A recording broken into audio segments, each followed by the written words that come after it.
General Secretary Gorbachev, if you seek peace, if you seek prosperity for the Soviet Union and Eastern Europe, if you seek liberalization, come here to this gate. Mr. Gorbachev, tear down this wall.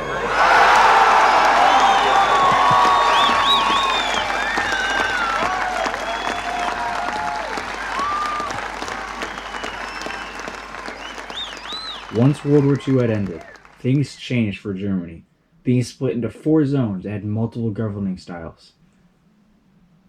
But this didn't last for very long as they all united back together, all but the Soviets, splitting Germany in 2. There was now an East and West Germany with 2 completely different styles of living. On the east side, you had communism governed by Joseph Stalin, where rules were strict. The government chose your job for you based on what they felt you could benefit them with, and food was scarce. Many families had to go hungry due to the shortage of necessary goods. On the west side, life was bustling. A democratic government allowed for much more freedom among the people, and food wasn't a problem.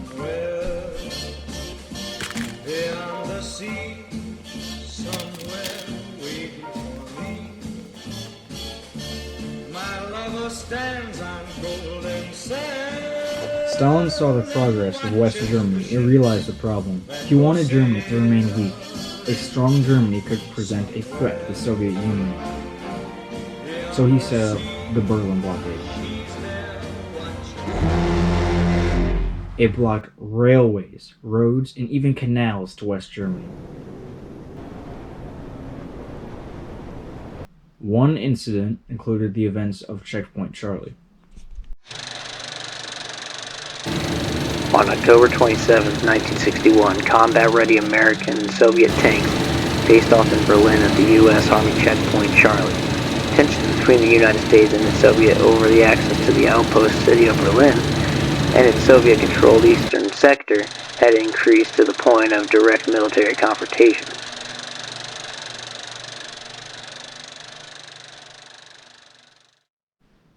The Allies had taken no time to respond to the blockade, immediately opening an airlift at the Tempelhof airport. This proved vital to West Germany, as it was their only way to get the supplies they needed. Around 1 plane landed every 45 seconds.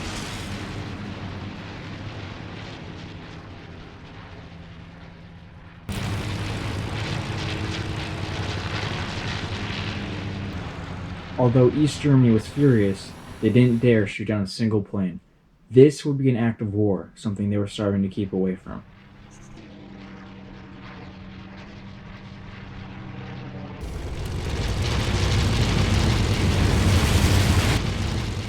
The airlift was altogether successful, but accidents tend to happen.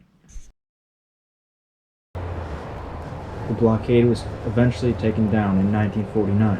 As a result, thousands escaped daily through the undefended border. Enough was enough for the Soviets. Overnight, they laid 30 miles of barbed wire through the heart of Berlin. They had begun a so-called permanent solution to the temporary problem. The Berlin Wall was made. It started small, with just a fence or brick wall in the streets, but got more serious as the days went by. They tore down entire buildings to make room, and uprooted trees. The Soviets were doing everything they could to keep the citizens in. The people knew they had to leave.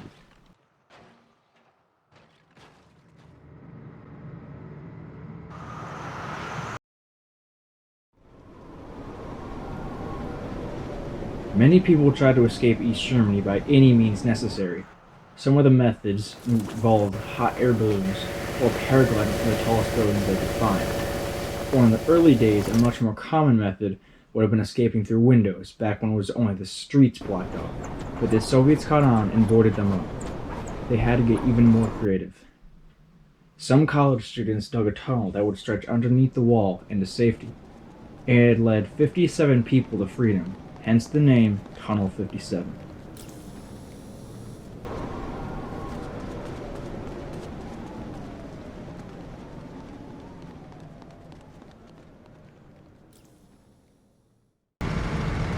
Once they've scaled the first wall, which would be a daunting task itself, as the first wall is round at the top, preventing any grip and 12 feet high, they would have to get over a second fence that was rigged to set off an alarm, then barbed wire wrapped in coils for miles.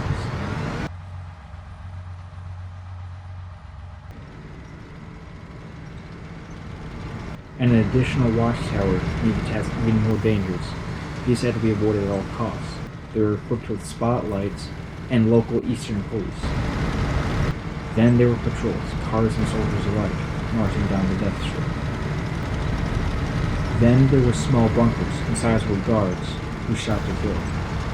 Then there were Czech hedgehogs, created during World War II to get underneath tanks and damage their tracks, some weighing up to 1,000 pounds. On top of that, sand to trace footprints, as well as an anti-vehicle ditch, mines, and even sharp stakes in the ground. And after all of that, a second wall. All of this created the impenetrable barrier known as the Berlin Wall.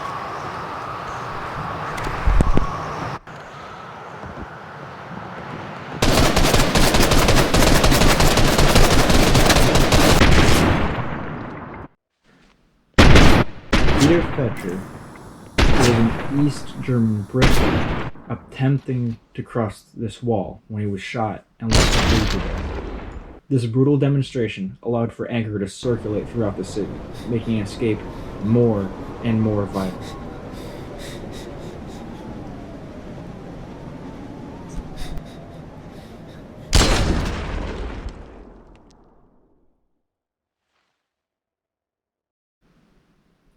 Eventually, the West Germans had gotten sick and tired of this containment.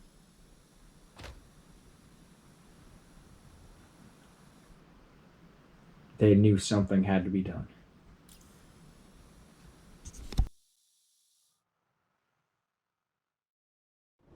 General Secretary Gorbachev, if you seek peace, if you seek prosperity for the Soviet Union and Eastern Europe, if you seek liberalization, come here to this gate.